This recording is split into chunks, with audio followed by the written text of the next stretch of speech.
Tęsime supažindinimą su darbu treniruoklyje technologo užduotyje. Prieš tai technologas sukūrė technologinio proceso kortelės titulinį lapą. Dabar sistemoje jis atrodo šitaip. Ką mes galime atlikti? Mes galime technologinio proceso kortelę peržiūrėti ir peržiūros režimą toliau pildyti trūkstamas dalis. Galime redaguoti prieš tai užpildytas dalis. Taip, tarkime, pakeičiame į kitą krovinio rūšį, keičiame technologinę schemą ir galime mes ją išmesti. Taigi, tolimesnėje eigoje mes turime užbaigti pildyti technologinio proceso kortelę. Tuo tikslu einame į peržiūros režimą.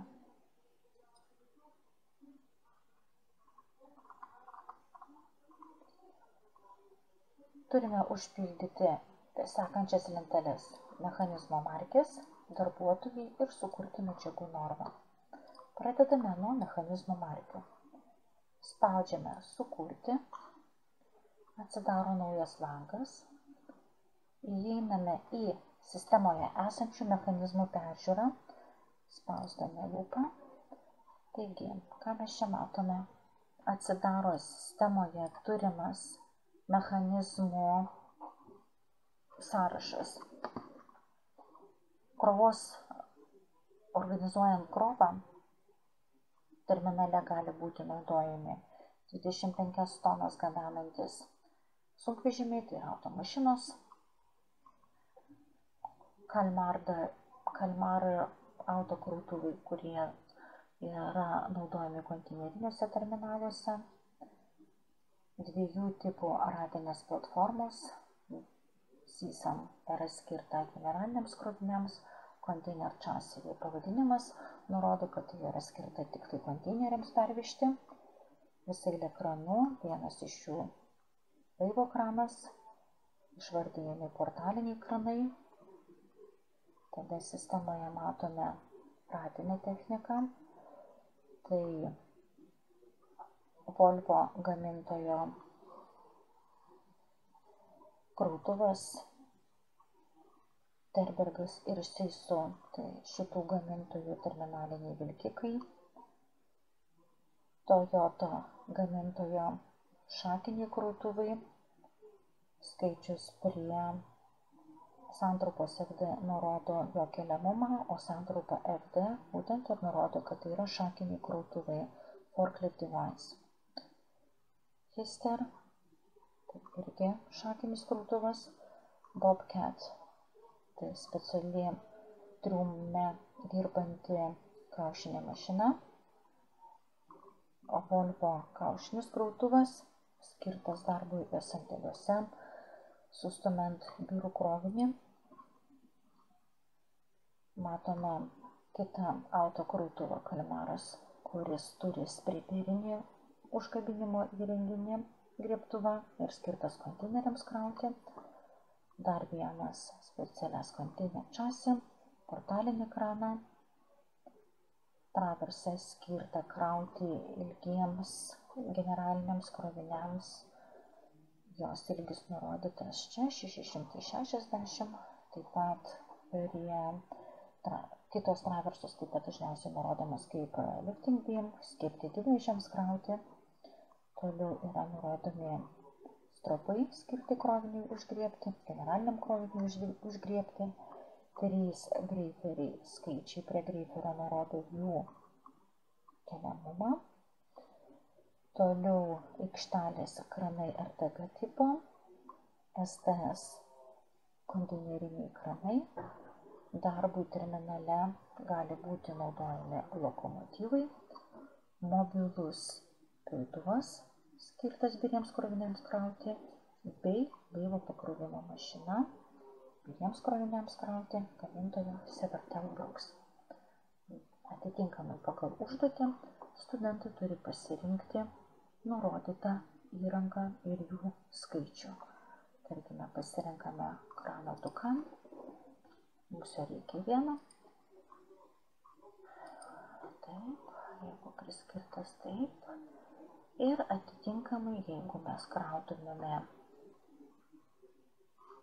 ilgus krovinius kaip metalo armatūrą, naudotumėme, turime naudoti traversą. Vienam kranui naudojame vieną traversą. Išsaugoti. Matome, visi mūsų pasirinkimai išsisaugo čia prie mechanizmo markių. Vėlgi, esant klaidai, mes galime juos redaguoti, galime juos ištrinti. Primenu, kad mechanizmai turi atitikti tai, kas yra parengta technologinėje schemoje. Sekantis žingsnis – darbuotojų skaičiaus parinkimas. Darbuotojai dirba aptarnaudami turimą įrangą ir atlikdami papildomus darbus, tokius kaip krovinio tvirtinimas arba krovinio skaičiavimas. Taigi pažiūrėkime, ką turime sistemoje. Vėl spaudžiame sukurti, atsidaro sąrašas, pareigybių sąrašas.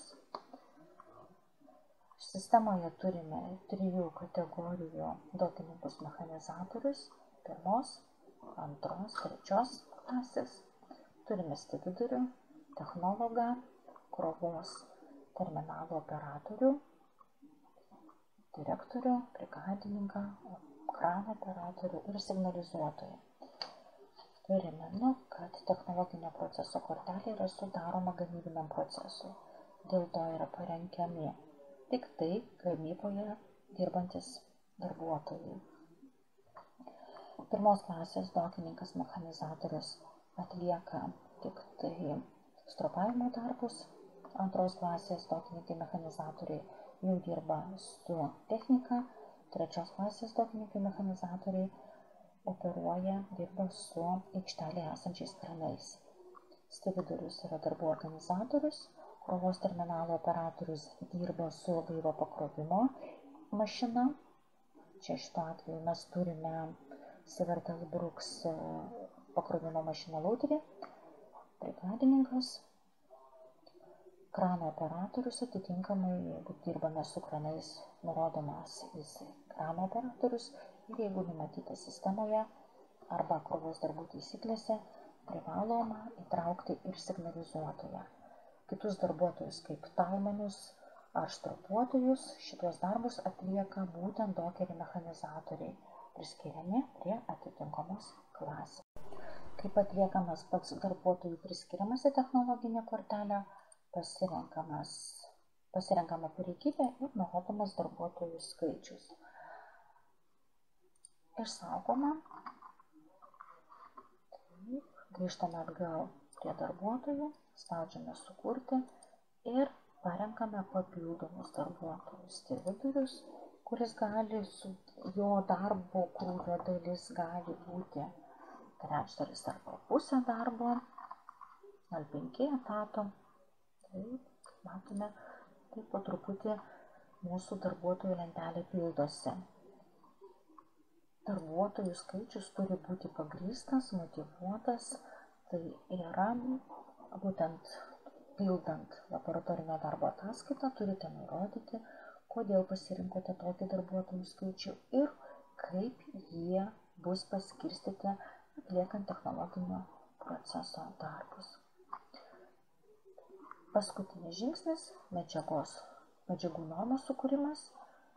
Medžiagų norma kuriama meniu skyriuje, pasirenkame medžiagų normą, matome šituo metu yra tuščia, spaudžiame sukurti ir taip kaip ir buvome pasirinkę technologinę proceso kortelėje, parenkame tuos pačius krovinio rūšį, įpakavimo tipą, krovos darbų variantą, technologinę schemą. Taip, darbų apimtis medžiagų normoje, dirbant su generaliniais, biriais kroviniais ar skystais kroviniais, yra nurodoma 1000 tonų. Tuo tarpu skaičiuojant, sudarant medžiagų normą konteineriams, nurodoma medžiagų ar tų įtvarų kiekis vienam konteineriui. Deja, čia turite prisiminti, kada medžiagų norma yra sukurta, atsidaro papildoma medžiagų lentelė, paspaudžiame sukurti ir čia sistemoje matome visą eilę pagalbinių medžiagų, kurios gali būti naudojamas darbe. Pažiūrėkime pagrindinius. Tai dirbant, kraunant generalinius krovinius, darbo zona turi būti apjuosta stop juosta, sutvirtinimui yra naudojamos įvairios lentos, pakuotėms arba konteineriams yra naudojama, jie yra užplombuojami, tai yra naudojamos plombavimo plokštelės, viela plombavimui. Taip yra naudojami tvirtinimo diržai, vežant krovinį autotransporto priemonėmis arba tvirtinant laivo triumuose, tvirtinimo juostos, pačios plombos, įvairūs pleištai, mediniai tašai su žieve arba be žievės, viela vyriesiams kroviniams. Prie papildomų medžiagų yra naudojama brezentinė rankovė, euro padėklai, skydai, markiravimo lentelės, konteineriai tvirtinami metaliniais įtaisais, metalinė juosta taip verčia sistema, ir sutvirtinimais tai metaliniai juostai. Tuomet gali būti naudojami krovinio užtvirtinimui ar konteineryje, ar laivo triume, vinys, separavimui naudojami kartono lakštai, vienetais 1 kvadratinio metro lakštai, toliau juostiniai stropai, kraunant biriuosius produktus, yra naudojami brezentas apsaugant